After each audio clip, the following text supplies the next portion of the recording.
So I'll tell you. Hello, Smilers, and welcome to this global online event of the SMILY Academy. I love to call you all Smilers because it's a kind of movement, a global movement that is creating around this unique platform. Indeed, we are here with our distinguished guests and speakers coming from 7 different countries, and the audience, at least those people that register to this event, are from more than 20 countries.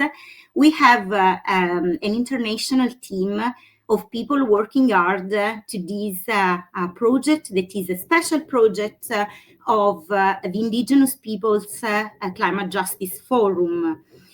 So our goal, our mission is to integrate the indigenous wisdom in the eco-business innovation and projects. Why are we doing that?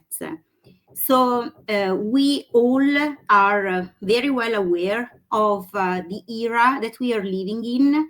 The scientists call that an era of polycrisis, characterized by climate breakdown, biodiversity loss, geopolitical tension, society inequalities. And so these issues are not isolated, they are hyperconnected one with the others. The solution cannot be shaped and designed without those people that are safeguarding the remaining biodiversity on Earth. Indigenous peoples are 5% of worldwide population, and they are the custodians of 85% of worldwide biodiversity, as well as women leaders that are leading the climate and social transformation all over the world. So we basically are using education as a catalyst to design eco-business projects and international cooperation projects, having as our teachers the indigenous leaders and indigenous communities, having as challenges those that can be led by communities. A simple smile can be a universal language of the joy we can feel together this international community in order to face these challenges and reshape a regenerative future. So this is the spirit of SMILY Academy, inspired by the forest man of India, Jalaf Payang, and his family, Munmuni Payang, his daughter. I had the privilege to meet these indigenous leaders in Assam, in the region of Assam in the northern east of India, thanks to Rituraj Pukan, that is the chairman of the forum that I was mentioning before, so the Indigenous Peoples Climate Justice Forum. I believe that the seed of diversity of our academy and the seed of the pure joy that leads our mission is part of this friendship between Rituraj and I. I'm very grateful that he gave me the opportunity also to lead the international cooperation of the forum. And in this spirit, I would say that we can start this wonderful event with speakers. The first one is Rituraj Pukan, and afterwards we will have women leaders like Sadia Lakelal and Valentina Parenti from Italy, from Madonna. Sadia Lakehal is from Imperia Industries. And then we will hear the voices of the SMILY apps in Ghana with our Kofi Don Agor, in Cameroon with Awat Bertrand Abani, ending in USA. And by the way, happy Thanksgiving to our community connected by United States. Thanks to Sarah Pakuhel, that is the youngest speaker in this event, and also the team member that together with Utsav Soni managed this event. So thank you very much, Saru. And then we will have a video from another woman leader, that is Deborah Walliser from God Produce, that we are working with for the biggest hydroponic forest and school for green jobs in Assam. So Raj, the floor is yours. Thank you, Claudia. Hello, everyone. It's such a pleasure to be speaking here for the SMILY Academy and the Earth Mother experience that's coming up next year. I am coming to you live from Assam in the eastern Himalayan region of India, a place of great biodiversity, great diversity of humans, and one of the most vulnerable as well as early climate impacted regions in the world. Assam is a uniquely situated between the eastern Himalayan global biodiversity hotspot and the Indo-Myanmar biodiversity hotspot. So it makes it an ecotone. And the biodiversity here is very, very important for all the 94 plus indigenous communities that call this state home. The biodiversity has shaped the culture, the language, the dances, the music, everything. The health and immunity of the people are intertwined with the biodiversity around us. People who live by the river are affected by what happens in the river, and people who live on the mountains have derived their lives from what is available in the mountains and therefore are affected by the impacts of climate change that we are seeing in the mountains and the valleys here. Now, uh, we we believe that having access to the traditional foods of our ancestors is very, very important for health and immunity and should be a part of any conversation about climate justice. And that's why we do a lot of focus on the traditional foods that each community in this area has been considering as a heritage for so long. If you look at the geography of Assam, it ranges from river valleys to mountains, and it has many types of forests, including grasslands, wetlands, as well as uh, high mountain forests, as well as tropical forests. In fact, Assam has the largest remaining lowland rainforest in India. And this is also a place where oil was first discovered in our country. So, we are always in conflict with development aspirations as well as, protection of the environment. Uh, Sadly, in the past few years, we are seeing loss of forest cover uh, due to a lot of illegal activities. And at the same time, we are seeing a lot of climate extremes, including heat waves. Unprecedented heat waves have been making the headlines in the last 2 years.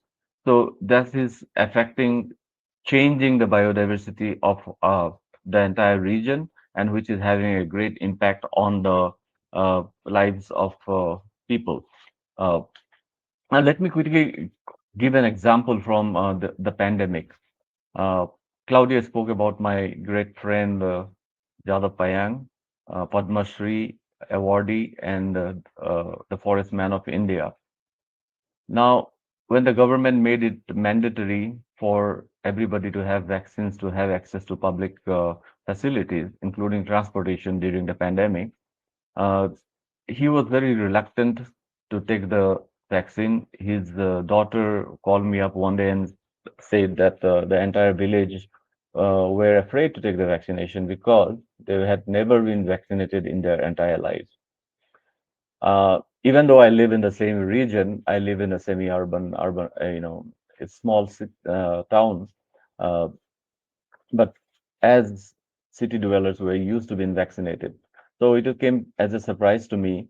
And then we approached the manufacturers through the district administration, and they went ahead with the vaccine only after approval from the manufacturers that it is okay even if you had never been vaccinated before. Now the question is, where do they get their health and immunity from, right? How does indigenous people remain healthy if they never get vaccinated against all the worldly diseases that we see? It is in the food that we eat.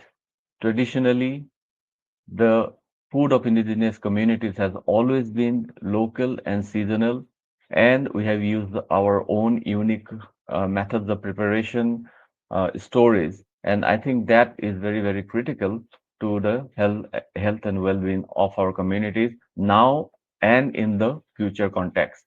So, with the Earth Mother experience, we want to introduce the world to how indigenous people around the world have lived with the natural resources sustainably for millennia, even before the word was invented, right? That is one of the things that we must go ahead. We know the reports, we know the research that is there, which says how important it is for the world to acknowledge the indigenous heritage. Exactly 1 month back, I was in Panama City to attend the first ever subsidiary body consultation on indigenous issues uh, under the Biodiversity Convention. And one of the things that was discussed was, of course, how important biodiversity is to indigenous people. For us, nature is not a resource, it is the source of all life. And that is how the world has to be. That is what we need to relearn, because I think somewhere along the way, most urban people, whether they live here in India or across the world, have lost that deep-rooted connection. And as my great friend Jada Payang always says, that we must learn to love nature.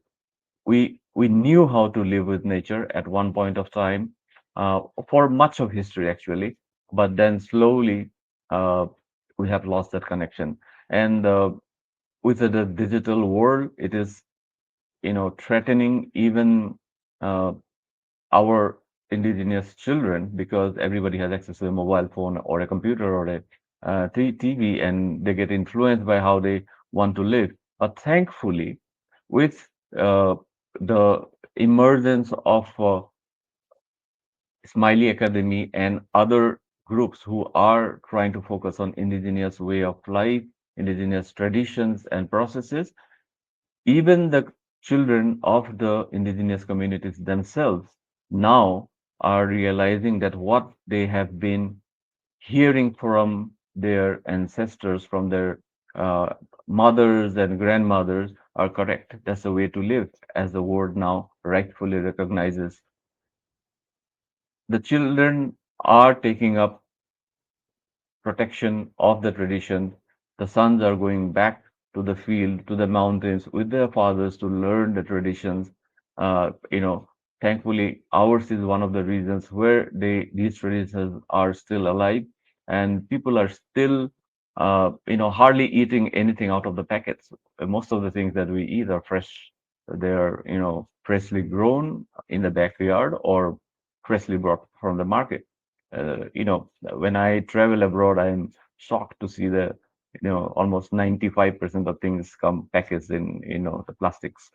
So I think even for our health, it is very, very important that we relearn how to live with nature.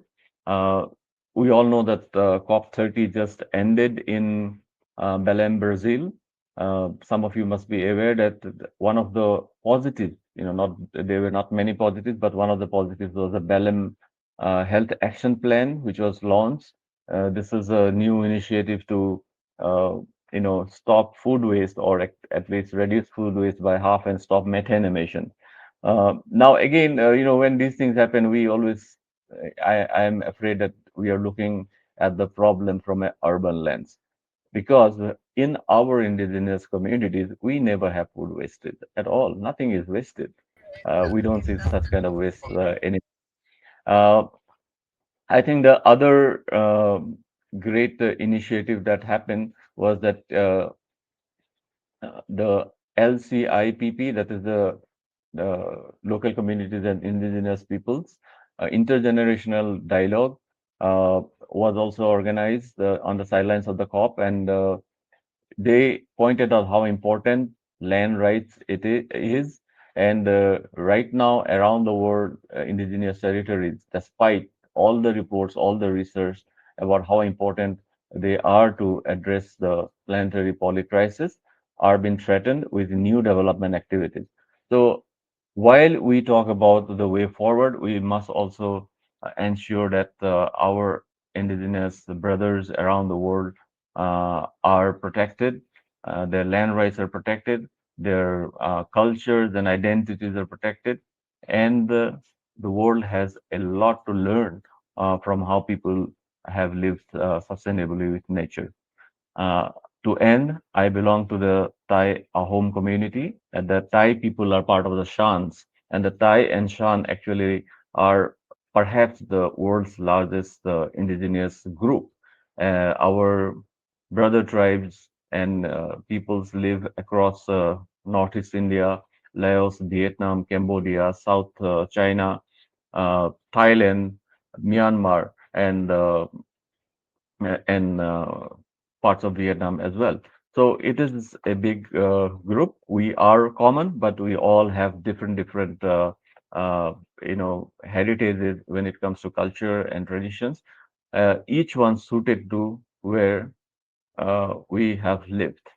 When my ancestors, led by the great king Sukafa, came to Assam about 700 years back and established a kingdom for 600 years, he not only brought a army, he not only brought a people to work, but he also brought around, it is written in our history books that around 10,000 species of vegetation, plants and trees were brought by our ancestors, and that has made this valley and the mountains of Assam so rich.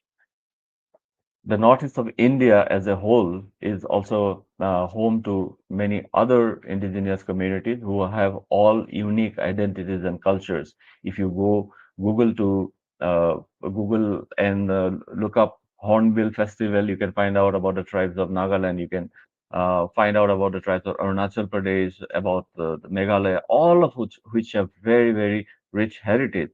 Unfortunately, not as well known as some of our broader indigenous people from other parts of the world. But we are at the center of the climate and biodiversity crisis. At the same time, we also have a deep-rooted connection that can help us find the solutions to these problems. Thank you once again for hearing me out. I would love to take questions later on. So with that, I hand it back to Claudia. Thank you. I was taking notes. It's it's always a source of knowledge and inspiration to hear directly the voice of who represent indigenous communities. And I love to keep learning. And I mean, we always read and listen about indigenous wisdom, knowledge, rights, values. Uh, but I think that from my personal experience, there is nothing more powerful than living and experiences these um, this feeling to be as one, despite all the differences, borders, language, geographical distance, time zones. That is on a daily basis what Raj and I live as leader of this platform. But then, to me, going in Assam, discovering the Molai forest and the people in Assam, as you said, there are 20 million people of indigenous communities, was a deep life-changing experience that went actually beyond all my studies and classes about climate and its solutions. That's why with Raj, as he said, we designed this initiative next March, from 20 to 26 March. We will be together in Assam, in India, again in this global hotspot for biodiversity, living and making this experience to learn from tribes from an historical point of view, cultural point of view, natural point of view, as we will visit the Kaziranga Park, that is one of the biggest, most important in the world, in order to shape actually the Women Manifesto for Mother Earth and for the kickoff of the Green Jobs School and the hydroponic forest, so that we can combine innovation with the purpose, designing these experiences together with and for vulnerable communities, so-called vulnerable, as they already have the knowledge to unlearn the current development models and to learn regenerative models that humanity needs nowadays. Thank you so much, Raj.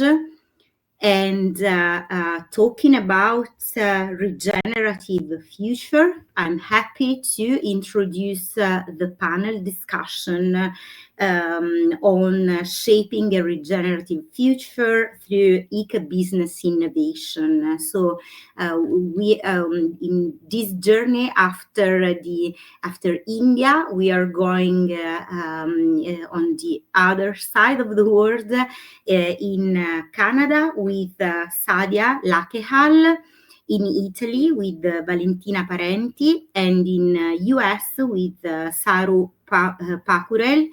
Then we will have a video from Deborah Walliser. So I'm very happy to see these powerful women on screen. We share and we shared a lot with all of you.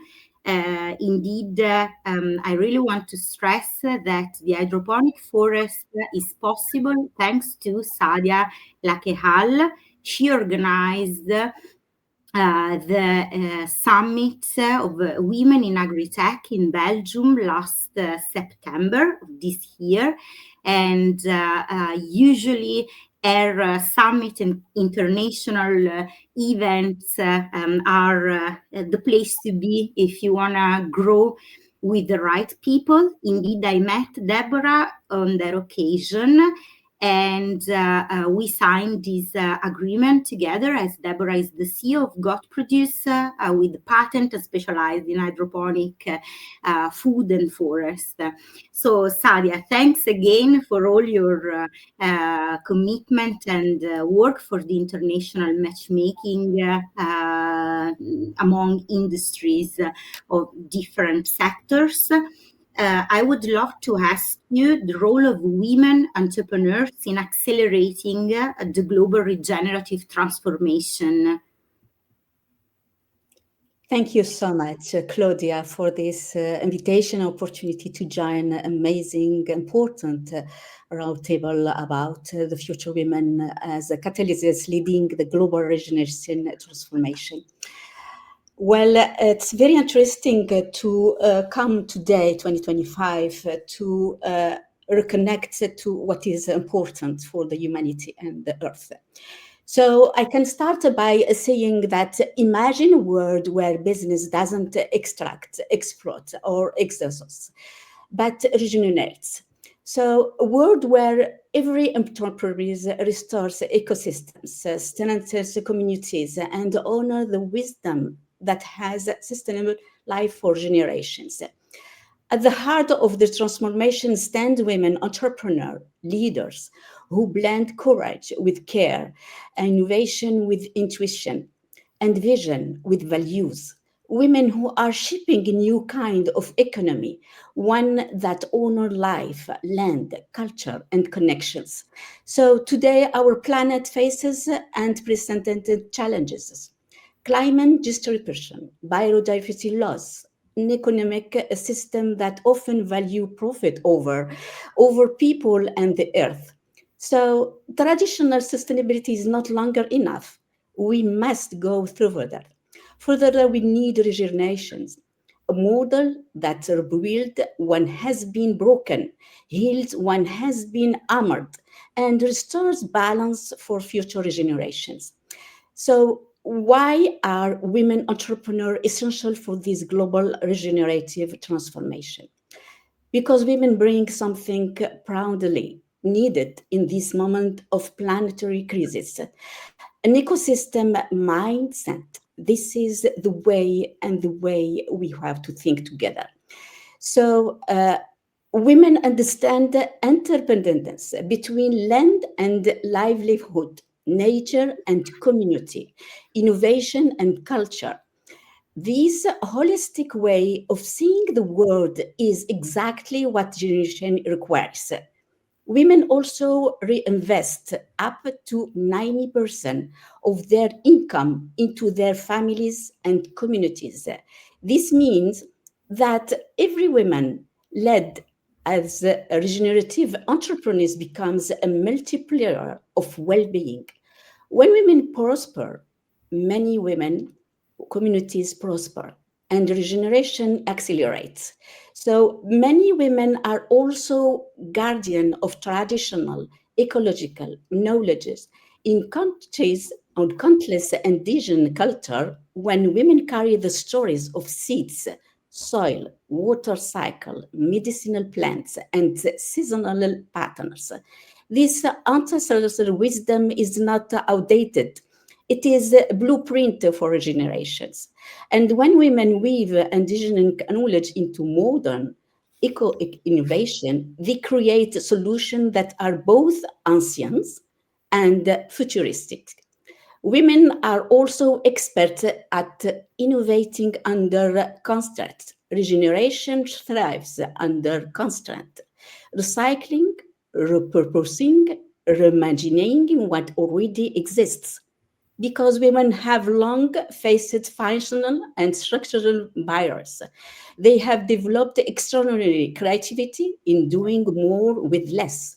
This makes them natural pioneer of circular, low waste regeneration business models. Let me share a few examples.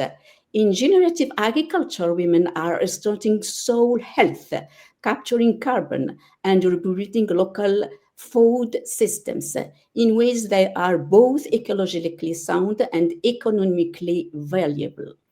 In the circular economy, women entrepreneurs are designing reusable, recyclable, and biodegradable products, providing that waste is not destined, it's a design flow.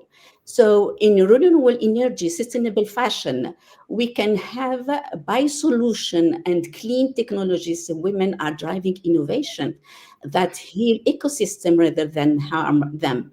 And in the world of technology, they are using AI, biomaterials, and clean energy system to scale regenerative practices globally. Another key insight is this: women build the trust-based economic new works. Regeneration requires collaboration, not competition, and women excel at creating partnerships, alliance, and community-centered value chains. This trust building accelerates system change faster than individual innovation ever could. Women, we can say companies also outperform in sustainability and social impact. They integrate environment and social concern early, and they embedded ethics into their business models from beginning. For many women, entrepreneur regeneration is not afterthought. It is the foundation. So, for many women, we can see that, and unfortunately, women bring long term, steer witching thinking. Regeneration is not about quick wins. It's about planting seeds whose benefits will be felt by the next generation. And the women entrepreneurs often lead with a multi generational perspective, shaping businesses designed to last, not just to profit. Women also are actor, economic transformation, healing land, healing communities, and sometimes healing historical trauma. Regeneration is emotional and cultural, and it is ecological, and women hold the emotional intelligence needed to lead transformation that heal rather than harm. Today, women are driving some of the fastest growing sector of the regeneration economy. So, regeneration agriculture, circular innovation, community based renewable energy, ethical fashion, ecotourism, social impact ventures, and individual led entrepreneurship. This is not hypothetical, it is happening now. So each of these projects creates a triple effect. A women-led regenerative business can influence entire communities, reshape industries, and inspire policy change. Local action become global transformation. So the question, what can we learn from all this? First, regeneration thrive when leader design from an ecosystem perspective extract women among the naturally. Secondly, indigenous wisdom is not a relic of the past, it is a guide for the future. Third point, its innovation is most powerful when it's grounded in culture, connection, and care. And finally, I think women entrepreneurs are not just participating in the regeneration movement, they are catalytic of it. The question, the last, how we can do improve women leadership in the regeneration transformation, how we can do support them, invest in them, learn from them, and co-create with them, because the regeneration future we seek can't be built on technology alone. It's quite wisdom, empathy, and also required care, and require leadership women who understand that business is not merely an engine of growth, but a tool for healing. When women lead with wisdom rooted in the earth, we don't just build companies, we cultivate a regeneration future for all. Thank you so much for your attention. Thank you, Saria. Thanks a lot. It was very insightful speech. I also love the parts related to prosperity, where women actually prosper, the entire community, you say, prosper. Indeed, if we would fix the gender gap, about $28 trillion of global GDP would unleash for all. So the women empowerment is not just a matter of women, but of the entire global society. And despite this very clear concept, according to Antonio Guterres, the goal 5 of the Agenda 2030, the gender balance one, has 300 years of delay. I think that we have here on screen women that are working a lot on the opposite direction, so to have the gender balance, and particularly the estimated Valentina Parenti. She is the leader of one of the Italian leading organizations on women and youth empowerment. So it's over 20 years of family business, we can say, that she runs with her brother Marco Parenti. for supporting the stories of women entrepreneurs and also, of course, innovation. I'm very proud that I was part of this list as one of the projects that they run pro bono to support activities with a high social and environmental impact. So thanks again. So Valentina, I would love to listen your point of view on different aspects. Sometimes people ask me, how come that in Italy you are leading this mission on indigenous communities? And so I want to reverse the question to you. So why this leading organization is supporting the mission of the SMILY Academy, which are actually the elements that you see that can be planted in a certain way in human consciousness in your sector, and also how do you see the indigenous factor and the conscious entrepreneurship in this ecological transition? Okay, thank you, Claudia. Good afternoon, everyone, and thank you for having me here. That's a big round of questions, but I try to answer them all. So Gamadonna is a nonprofit organization that for the past 20 years has been dedicated to discovering, empowering, and accelerating innovative women's entrepreneurship in Italy. We do this for a simple but powerful reason. We believe that women, with their impact-oriented approach to business and their care for communities, are a transformative force, not just for our country, but for the world.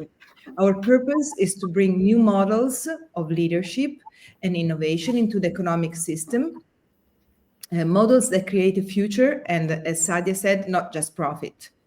And this is exactly why we chose to support the SMILY Academy's extraordinary work. Today, we cannot confront the climate crisis and the poly crisis, as Claudia always points out, using the same frameworks that caused it. We need a true paradigm shift, and the indigenous factor embodies precisely this change.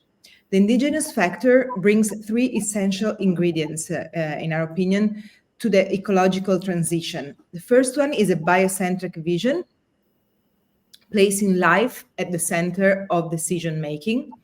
The second one is a long-term perspective where every choice is considered across generation, not just for the moment.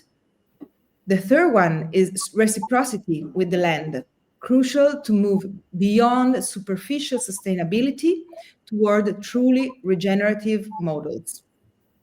Indigenous communities remind us that the land is not a resource to be extracted, it's a living relationship. And they teach us a powerful principle: I am the earth and the earth is me. And this resonates with the Navajo proverb that I really greatly admire. And it is, you probably know it, even in English, I always cite it in Italian, but we do not inherit the earth from our ancestors, we borrow it from our children. I can think there is no message more urgent for our time. And at Gamadonna, we see a strong alignment between the vision and what many of the entrepreneurs that we support are doing. Conscious entrepreneurs think in generations and not just in short-term cycles. They measure success not only in revenue, but in social, community, and ecological impact. From this perspective, SMILY and the initiatives like the Earth Mother Experience offer a real concrete laboratory for a just and regenerative transition. And for example, technologies such as hydroponics are not just a tool, they serve communities. Therefore, supporting SMILY Academy allows us to reaffirm a core principle. Entrepreneurship should not only grow, it must regenerate. And to your third question, Claudia, collaboration with the indigenous community, it is not only possible, it is essential, but in our opinion, under two conditions. The first one is equity, because we believe communities must co-decide and co-govern the collaboration. We cannot just bring or take our models and just lay them down in a different country. And non-extractiveness. The value that we create and that is created must remain and grow within the territories.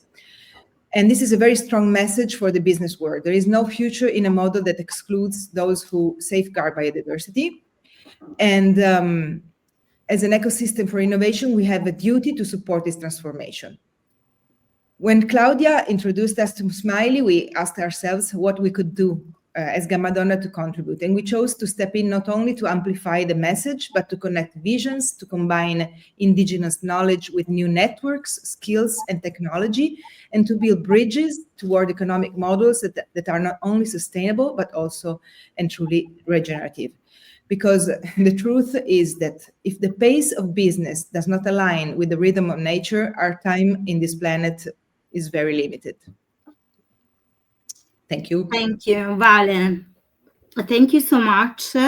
It's a blessing to have you in our academy. Truly, I cannot forget when you spontaneously decided to support a scholarship for a student of ours coming from Benin, Matthias, and I saw Matthias is connected.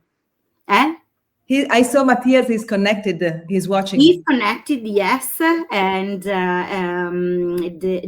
I think that the biggest return on that investment on his scholarship is that Matthias, through Adife, that is Swati's company, Swati's another student of ours, they gained $30,000 of grant by UNDP, Rome, United Nations Development Program, with a project called Soul Water on water management. And this is the spirit of SMILY, receiving by giving, considering land, as you said, as something alive, as something that we belong to, and vice versa, and feeling the high sense of spirituality of this noble mission, knowing that the three dimensions of sustainability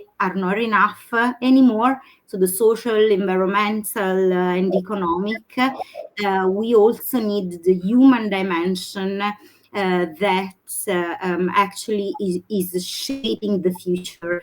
And you have spoken a lot about next generations, young leaders, and so I would leave the floor to our Saru Pakurel.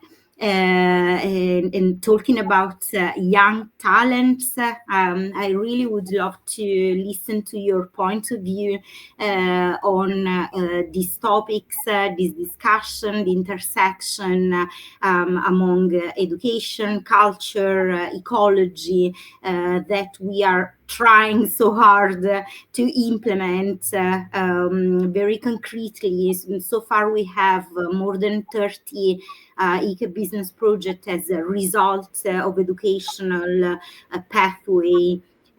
So I'm thrilled to listen to you. Sure. Thank you, Claudia. And of course, when you told about young people brings a lot of power. They have a vision. They have a very thoughtful mindset. And I believe like young people have this power to shape the world for a very amazing future ahead, for shaping the regenerative future that we are discussing today. And I think like when at Smiley also we truly witness a transformative impact of young people, not just in terms of knowledge but also in their mindset, their confidence, and their sense of responsibility towards the planet. And our work lies at the intersection of education, culture, ecology, where every dimensions actually shape young people in a very unique way.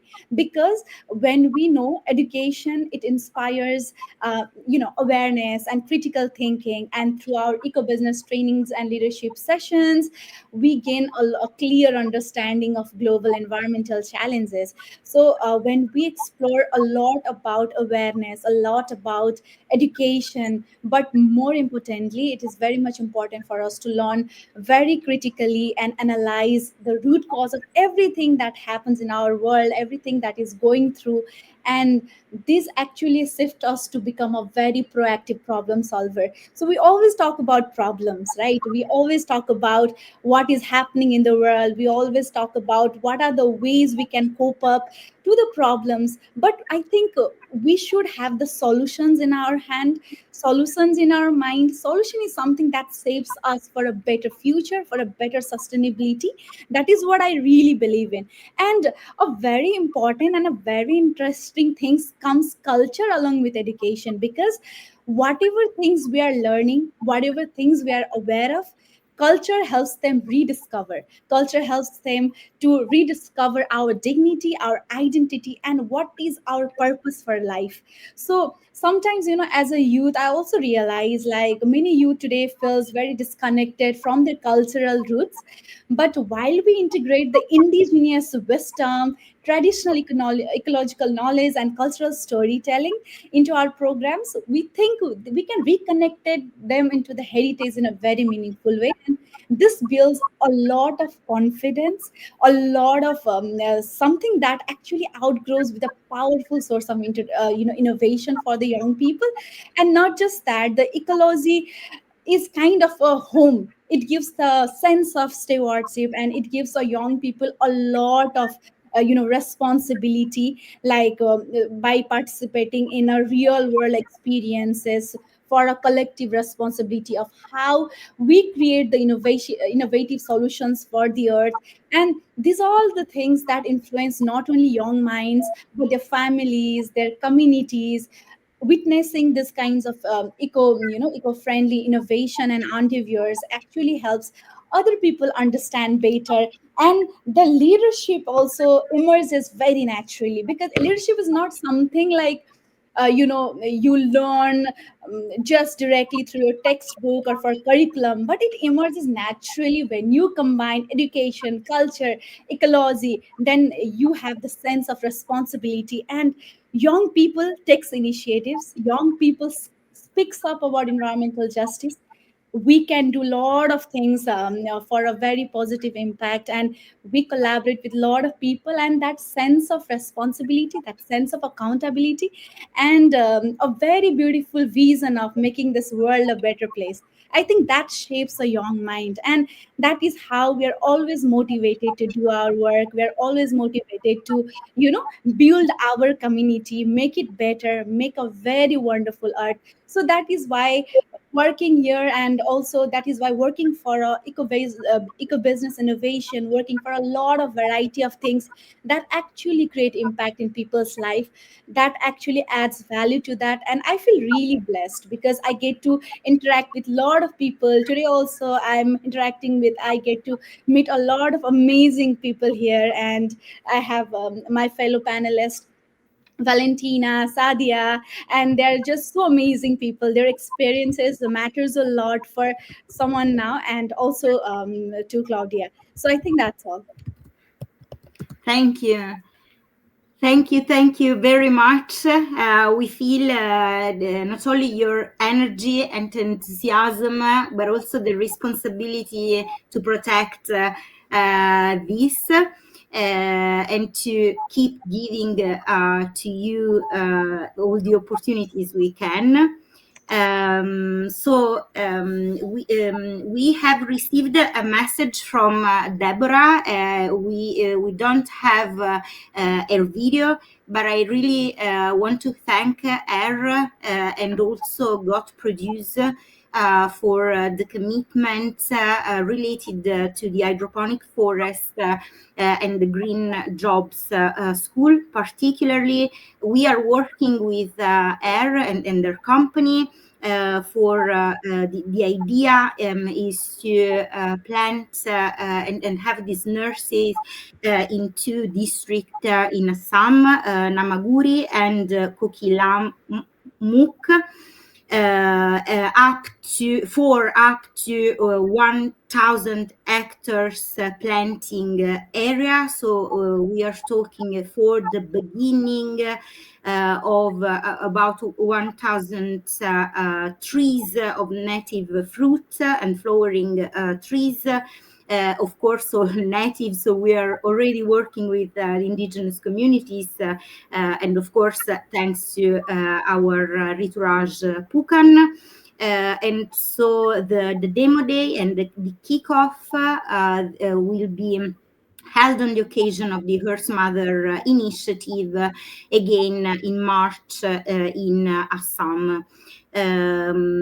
So thank you, ladies, and I would say that your voices inspired me a lot. I feel blessed to have the opportunity to speak with you, grow together with this sense of reciprocity and of course growing together, but for a broader mission, not for our ego, but for the eco mission we share. Many thanks.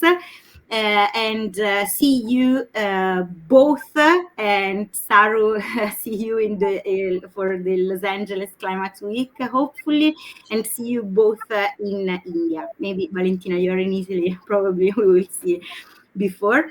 Thanks a lot, and it's time now to open a very important window on the SMILY hubs in Africa, particularly in Ghana and in Cameroon. So we have here two very important persons for us, the tireless workers in their countries, and now with the SMILY Academy we are bridging their work to our global network. So the first testimony is from Kofi Don Agor. Is he here? Yes. So even if you represent Ghana here, happy Thanksgiving, because I know that you are in the United States now. A global citizen, just came back from Brazil from the COP 30. So I had the privilege to meet Kofi on the occasion of the very first event of the SMILY Academy on the occasion of the COP 28 in Dubai. And we always remain in contact until he had the chance to participate to the Women Economic Forum for Mediterranean in Palermo, thanks to the President Marilena Citelli Francese. And on that occasion, we actually signed this alliance, appointed him as director of SMILY Ghana Hub. So Kofi, we are here to listen from your point of view, what your thoughts about this regenerative model and educational programs shaping climate action and community-led eco-business projects. All right, Claudia, thank you so much, and greetings to all of you. And I hope you can hear me very clearly. Yes. It's just about 10:58 a.m. in the US. I'm in Connecticut to be precise, and I'm happy to be part of this whole conversation. And I want to thank you so much for the opportunity given to me to serve as the country director for SMILY Academy. I'm so grateful to be part of this wonderful family. And I pray that the good Lord will guide us and help us to be able to continue the good thing that we are doing as far as our Mother Earth is concerned. And as far as women empowerment and youth education is also concerned in the things that we do. For us in Ghana, we are privileged and I'm honored to share some insights on the Earth Mother Experiences Initiative, a pioneering examples of indigenous wisdom driving eco businesses innovations in Ghana amidst the challenges of climate change and the climate impact. And I want to say that the Mother Earth Experience Initiative in Ghana, we believe in what we call the indigenous knowledge and the indigenous understanding of our environment as far as the Mother Earth is concerned. And as far as climate related matters are also concerned, any activities as we take along with. So for me, it is important for us to understand the technologies and then the technologies and the models and the way we do things in Ghana and how we can impart knowledge to our people, especially the indigenous understanding of the things that is happening within our environment. Now, the initiative combines the traditional Ghanaian practices with modern ecotourism, promoting cultural preservations and environmental conservation and community empowerment whilst we addressing climate change. I always say that we cannot talk about in emerging economy, you cannot talk about any other thing when you leave climate related issues. Climate is very important. That is what all of us must be talking. Emerging economies and all economies must be talking about climate, because climate change have a link to most of the things that we see, the challenges we see globally, global warming and other things that have to do with climate change. Now, when you look at our methodology and our approach to initiative and then integration of the things that we are doing in Ghana, indigenous knowledge, that is what the indigenous knowledge system, we said, and the IKS, it's documenting traditional practices and wisdom. Because until we understand that the traditional people and for the people at the grassroots level, they have their way of doing things before technology was introduced. So for you to be able to be part of what they are doing, or to be able to tell them emerging things that are happening, technology, you must understand their knowledge, their natural knowledge that can help you to document all this and then practice and what they do. And then number two, participatory rural appraisal. What we normally do is that we engage the local communities in planning and decision making, because without that, it becomes very difficult for you to engage them. So you need to make sure that they participate in the things that we do. And then the eco, number three, eco and friendly model canvassing. And then that is what we're designing sustainable business model for them. One of the models that we are looking at is what we call the social model. The social model, in part, what we're saying that it's a non-profit organization, but then you're allowed to do some business, and then the profit that you make, you are able to channel this profit back into the NGO business that you are running. So that, of course, government and for that matter, everybody that knows that it is not about profit making, but what about the money that you make, you put back the money into the system to run your organization, so that it won't be like you are falling on government support or donor agencies all the time. So you're allowed to do business, but then about 60% or 70% of the money that comes out of the profit goes back into the business or the NGO that you are running. Now let's look at the wisdom, the indigenous wisdom and eco business solutions. Traditional ecological knowledge informing sustainable agriculture, forestry, and wildlife management is vital to our climate mitigation. So what we are saying is that within the system where they find themselves, forestry and life management is very key, because the people have been in the community for a long period of time and they understand what it means that in some communities they say they don't farm on Wednesdays or Tuesdays or particular days. There's a reason. The reason it's so important that one must understand why they're not farming on Tuesdays. Of course, the animals or the wildlife within the community or within the environment where they find themselves, they reproduce or something else. So there's a reason why they are saying that they are not farming in particular. So all these things must be understood by the people and must also be understood by those working with them. And also ecotourism, as I've indicated, showing Ghana's natural and cultural heritage, promoting climate resilient tourism. And in recent time, my organization, and for that matter, activities that we're running in Ghana, we're running something we call climate vacation. And this climate vacation, we're looking at working closely with the Ministry of Tourism to see where we can have climate impact, real impact.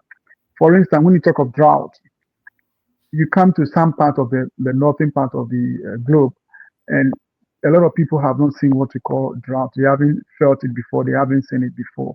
So travel come whilst you are enjoying your stay in Ghana or elsewhere in Africa.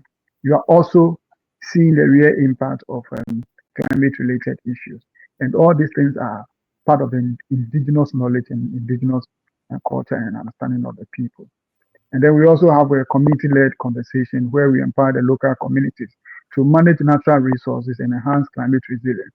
So you cannot just go there and then you just talk to the people and just leave it. You need to teach them, let them understand what it means, let them understand how to manage resources with new technology and new knowledge. And we believe that when you do that, you're able to help the people live well in their community. Now, in the context of the Ghanaian group, we've seen protection of or protecting the biodiversity hotspots and cultural sites, which is very critical in climate regulation. And then we have what we call a shea butter production, where we have women go out to pick the shea butter. And this shea butter is very good for our health. It's very good for so many other things. So how do we improve upon the way they do the production? And these are some of the things, and these are the conversations we have with the women, and then empowering them in forest conservation and contributing to their climate mitigation, as I've indicated. But one other critical thing that is in Ghana currently has to do with the water management. In most of the sites that we find ourselves, they are doing what we call galamsey. Galamsey is just a technology that is being used in Ghana.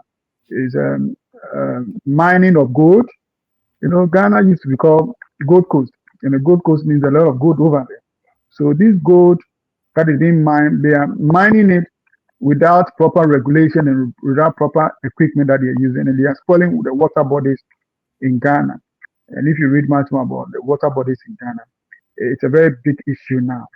And I know the current government is working to make sure that we're able to. So when it comes to the indigenous knowledge and understanding, it looks as if the system has broken down. People are just doing anything anyhow. And we used to have what we call the traditional rainwater harvesting, where we harvest the rain that comes. And the natural rain that comes have a lot of great impact for our people. And they really know what they even use those natural rain to do than even the streams that they have. So managing water within the system is very key. And we believe that in technology and advancement of technology, there should be a better way of managing our water system. Ghana, as a country, when it comes to our water management in Ghana, climate change in Ghana has great impact on us. And I believe strongly that we need to do more to make sure that we are able to put things in right perspective, so that management of our water, tomorrow we will not go and say we want to import water. And that is one of the biggest challenges in Ghana recently as we talk. Now, I've talked about the rain, harvesting rain, which is very important to us. And I think that we will then have to understand the better technology, but then also use the indigenous knowledge to be able to do that and to help us. Now, I want to talk a little bit about climate change and implications on the Mother Earth. Now, climate mitigation Having indigenous practice contribute to reducing greenhouse gases emission through sustainable land use and forest conservation. So whilst we are having all this discussion, we're seeing climate impact in our communities. How do we make sure that we are able to help them to mitigate this action? So the conversation continues to be that. And then climate adaptation, how do we make sure they are able to adapt to the system to make sure that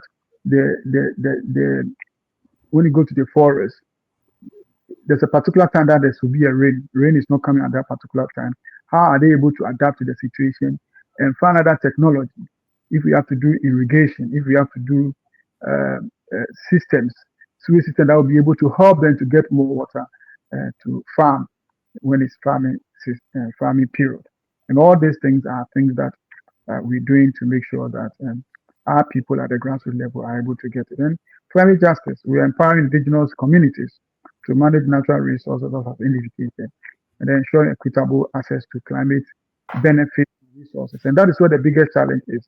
When it comes to climate financing, it is very difficult for us in the global south to be able to get funding to support climate activities.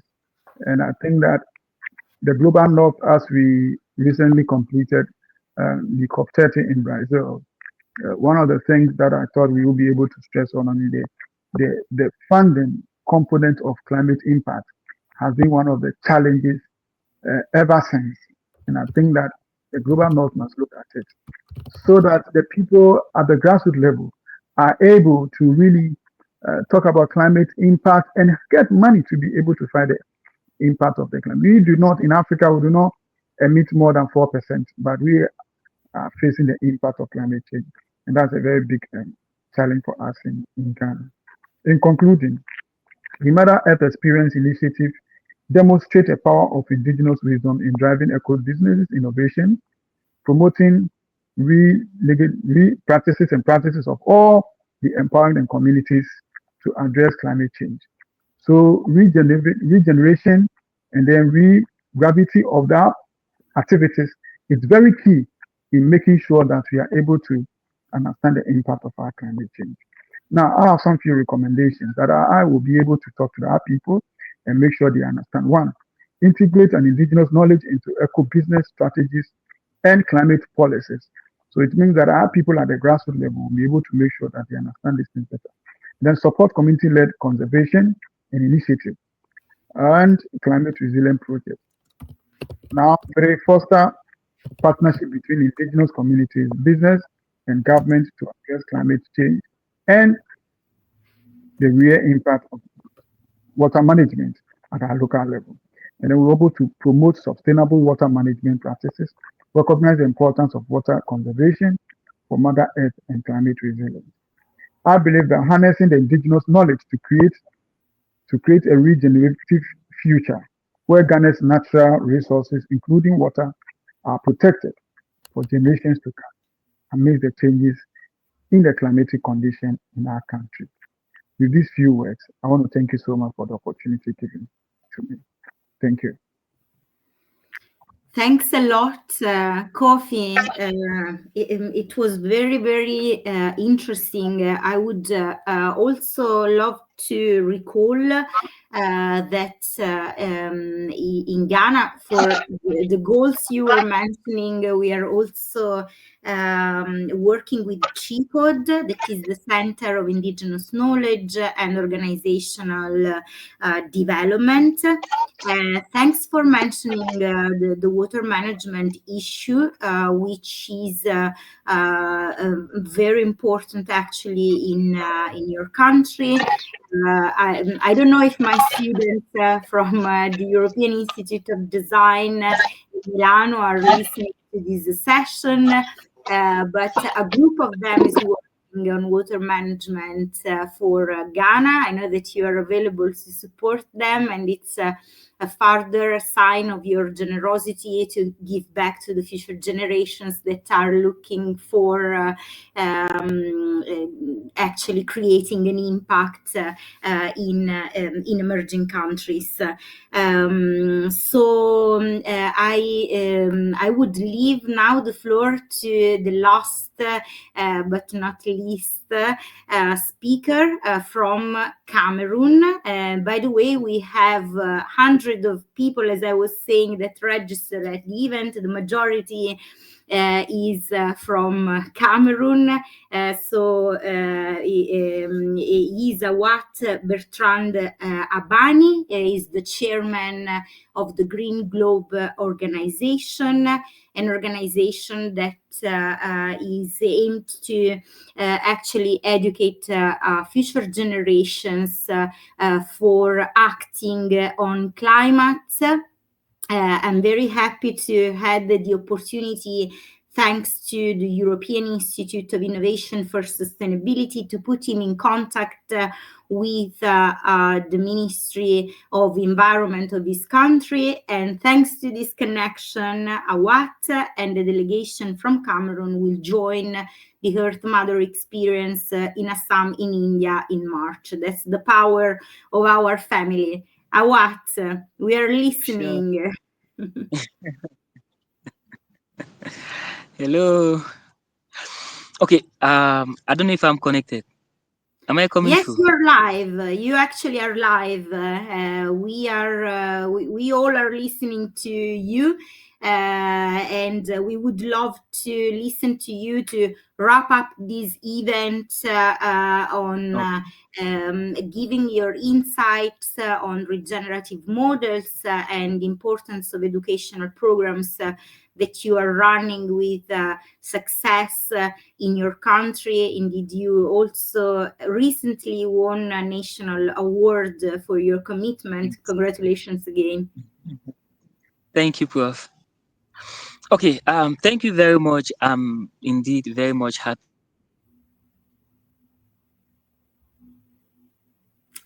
I'm afraid that yeah, okay, probably the connection is not the best.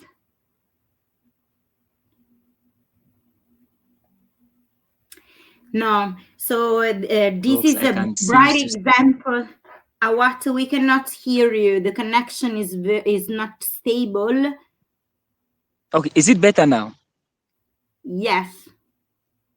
Okay, let's just try it. Please just bear with me, so I'll be as snappy as possible such that network doesn't kick me out. Okay, I really want to give a big shout out to the SMILY Academy for the amazing work that they are doing. You know, they have set a model which is highly applauded throughout the world, and truth be told, we have really seen the effectiveness of the SMILY model, and I really think that it's a model that has the best interest of the local community at heart. You know, there are many initiatives that are out there that seek to address different aspects of contemporary environmental issues, but you see the model that has been brought forth by the SMILY Academy. You know, it's heartwarming to, when you look into it, to see that it seeks to empower youth. It seeks to give them, you know, that platform, that leverage to be able to lead initiatives. And not only that, the fact that it tries to provide local solutions to local problems through a community participatory approach, by, you know, optimizing indigenous knowledge. A lot has really been said about different aspects of indigenous knowledge, to which I would not want to repeat, but I would just want to, you know, present the specificity and peculiarity of the Cameroon reality. So in Cameroon here, indigenous wisdoms and knowledge have been very, very central to, you know, it's the heartbeat of the Cameroon society. Nevertheless, due to the fact that there is, you know, a lot of changes that are happening, and you know, people seek to applaud more of citizen, more of contemporary science, we in Cameroon here think that indigenous wisdoms and knowledge, as far as eco business is concerned, does not only form, you know, the bedrock for citizen science. It is actually the pivot upon which today contemporary science i- um, has evolved. And I think that there is a need for us to revitalize, revalorize, and to see into it that we optimize the citizen science, the local indigenous knowledge, especially in the model that seeks to bridge environmental conservation and sustainable livelihood. That is why at Cameroon here, we are working with a model known as conservation as a business. By conservation as a business, we mean establishing a mutual symbiosis between humans and the environment, a win-win partnership wherein people can take care of the environment while obtaining a sustainable livelihood from it, mainly through optimizing the local knowledge that has been used for generations that are, and unfortunately those knowledge, have not been valorized as it should. And you see, for example, in Cameroon,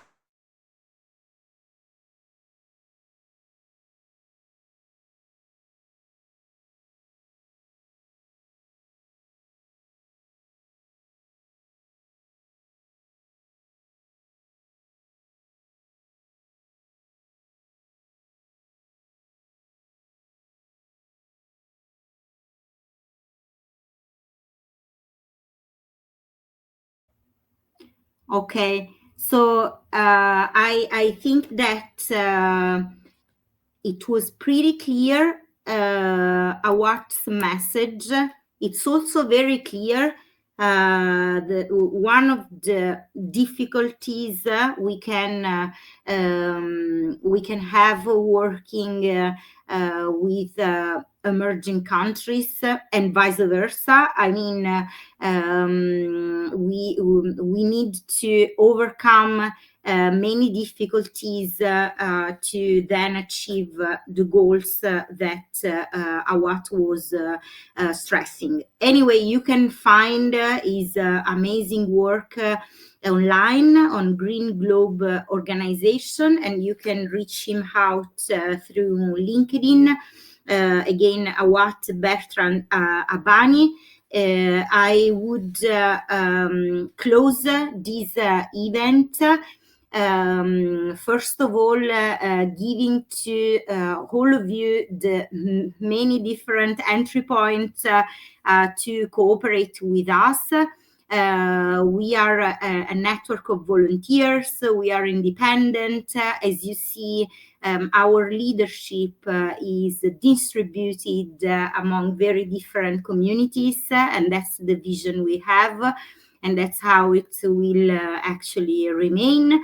So if you want to contribute to this alternative model for regeneration, you can attend the next events we planned from 5th to 7. We will be in Lignano Sabbiadoro, that is in Italy, in the region of Friuli Venezia Giulia, for Fireball World Cup. Fireball is the sport of the Agenda 2030, meaning that it's a sport that connects all the communities. I personally played it in the forest with Jadaf Payeng and all the fellows of the academy and all the leaders of the academy, including Raj. And I invite you to attend the World Cup with many countries. SMILY Academy is the sponsor of the Indian team. And so we cheer, of course, for them. That they are led by Utsav Soni, that is supporting us in this event too. On December 11 in Milano, in Italy again, we will host the G100 network. It's the 1 million members network that has developed so-called wings all over the world, and we are going to open the wing on the indigenous communities and integration. As I was appointed by the global president of this wing, Sasha Bozic, as Italian national chair, and I'm very happy about that because we really want to again bridge different cultures, so it was very needed. We will be at Gooders, that is a partner of ours, and you can check all the information online, particularly on LinkedIn. In March, as we have said, there is this epic Earth Mother experience from 20 to 26 in Assam. So you will find the Eventbrite to attend these 6 days of deep dive with tribes of Assam. And in April, we will be in Los Angeles for the Climate Week. Other entry points are affiliation programs and of course companies from very different sectors can interpret the corporate social responsibility by empowering those communities that really not only are in need for some challenges and for the climate justice, but a global movement that already is supporting them, because supporting them means supporting the entire humanity, as we have seen during this journey. So we are very open to cooperate with all of us. This little event, I think, is the mirror of our network, given that we have people connected from New Zealand, from United States, as I said, for emerging countries, for more than 20 countries. And this gives us the idea of how important is the power when left to people, regardless to other dynamics that we are observing in this polycrisis era, as we defined it at the beginning of this event. So we really believe that we can change the world one smile at a time as universal language to unite communities. Thank you so much for being with us, and to the next time.